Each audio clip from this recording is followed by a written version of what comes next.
Assalamu alaikum, peace be upon you and welcome. So glad you could join me. Today, we're diving into a really powerful passage from the Quran, verses 84 through 89 of Surah An-Nahl, which is also known as the Bee. And these verses, they paint such a vivid and honestly a sobering picture of the Day of Judgment, really zeroing in on the absolute nature of divine justice and our ultimate accountability before God. So here's how we're going to break it down, verse by verse. First, we're going to look at the witness and the finality of the verdict. Then, we'll get into the inescapable reality of the consequences that follow. After that, we'll talk about a really interesting concept, compounded justice, and the ultimate guidance sent to all of us. And of course, we'll wrap it all up by thinking about what this all means for us in our lives today. All right, let's just jump right in with verse 84. This verse really sets the stage for the Day of Judgment. It establishes this foundational principle of how testimony works on that day, and just how final the verdict really is. Let's listen to it in the original Arabic. وَيَوْمَ نَبْعَثُ مِنْ كُلِّ أُمَّةٍ شَهِيدًا ثُمَّ لَا يُؤْذَنُ لِلَّذِينَ كَفَرُوا وَلَا هُمْ يُسْتَعْتَبُونَ. And here's what that means in English. This paints such a striking picture, doesn't it? From every single community that has ever existed, a witness will be brought forward. And after that testimony, that's it. The door is closed for those who rejected the truth. No more excuses, no more second chances. So the absolutely crucial point here is the finality of this moment. You see, the witness for each nation is their own prophet, someone who spoke their language, lived among them, and delivered the message clearly. This is what ensures perfect justice. Nobody can turn around and say, well, I didn't understand. Once that testimony is given, the time for debate is completely over. Accountability is absolute. And this is where you see such a profound difference between God's justice and our human systems. You know, our courts rely on arguments, on evidence that can be flawed, and there are always appeals. But on that day, judgment is based on the direct, undeniable testimony of a messenger, and it's all backed by God's perfect, all-encompassing knowledge. It's swift, it's perfect, and it is final. And that feeling of finality, that absolute closure, well, it leads us perfectly into our next section. Once that verdict is passed, what's the reality for those who did wrong? Verses 85 and 86 get right into the unchangeable nature of the consequences.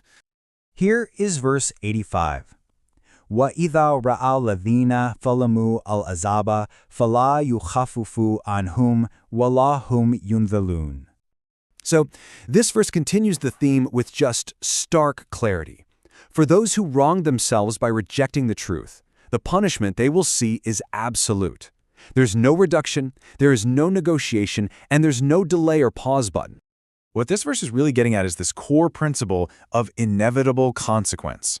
You know, in this world, people might get away with things, they might avoid the results of their actions, but in the hereafter, justice is perfectly realized. The consequence is a direct result of the choice, and there is absolutely no escaping it. And now, listen to the next verse. وَإِذَا رَأَى الَّذِينَ أَشْرَكُوا شُرَكَاءَهُمْ قَالُوا رَبَّنَا هَؤُلَاءِ شُرَكَاؤُنَا الَّذِينَ كُنَّا نَدْعُو مِن دُونِكَ فَأَلْقَوْا إِلَيْهِمُ الْقَوْلَ إِنَّكُمْ لَكَاذِبُونَ. Okay, now this verse, verse 86, it gives us this incredibly dramatic scene, almost like something out of a courtroom. Those who associated partners with God, they're going to try to shift the blame. They'll point to their idols, their false gods, whatever they worshipped. But in this stunning turn of events, those very partners will reject them, completely disown their worship, and call them liars to their faces. Just let that sink in for a moment. The very things people might have dedicated their entire lives to besides God will utterly abandon them. That is the ultimate betrayal. It's such a powerful demonstration that our choices, our worship, they are entirely our personal responsibility. There's no one else to blame. So we've had these really powerful scenes of judgment set up for us. Now the passage shifts gears a little bit. It moves to address a very specific kind of wrongdoing, and then it concludes with the very purpose of the guidance that was sent to prevent this whole fate. And this brings us to verses 88 and 89. Listen to the weight in this next verse. الَّذِينَ كَفَرُوا وَصَدُّوا عَنْ سَبِيلِ اللَّهِ زِدْنَاهُمْ عَذَابًا فَوْقَ الْعَذَابِ بِمَا كَانُوا يُفْسِدُونَ. Verse 88 is talking about something really, really serious. It's not just about disbelieving yourself, but about actively preventing others from finding the path to God. And the justice described here is so precise. Their punishment is compounded, a punishment on top of a punishment, specifically because their actions spread corruption. And you have to stop and think, right? This verse makes us reflect on the immense weight of our influence. Our lives aren't lived in a vacuum. Our words, our actions, they all create these ripple effects. And to actively lead other people astray is a crime whose consequences are multiplied, because it doesn't just harm you, it harms the entire community. ويوم نبعث في كل أمة شهيدا عليهم من أنفسهم وجئنا بك شهيدا على هؤلاء ونزلنا عليك الكتاب تبيانا لكل شيء وهدى ورحمة وبشرى للمسلمين. And finally, verse 89, wow, it just ties everything together in this beautiful, powerful way. It comes back to that theme of a witness, but now it specifically addresses the Prophet Muhammad, peace be upon him, as the witness over his people. And then it tells us the very purpose of the revelation he brought, the Quran itself. It's not just some book of rules.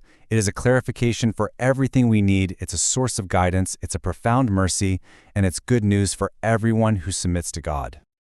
Okay, so let's pull all of this together in our final section. Let's really crystallize the essential lessons from these verses. Because how do these scenes from the Day of Judgment actually inform our lives right here, right now? So, to bring it all home, Judgment Day is a day of absolute finality, and it's based on clear testimony. The consequences of what we do are inescapable. All the false things we might get attached to will prove worthless, leaving us totally alone with our deeds. Our influence on other people carries an immense weight. And, in His infinite mercy, God has not left us without a map. The Quran is the complete guidance we need. When you boil it all down, it comes to this one profound reality check. Our time here is so brief. It's a test, but the justice that is waiting for us is eternal, and it is perfectly certain.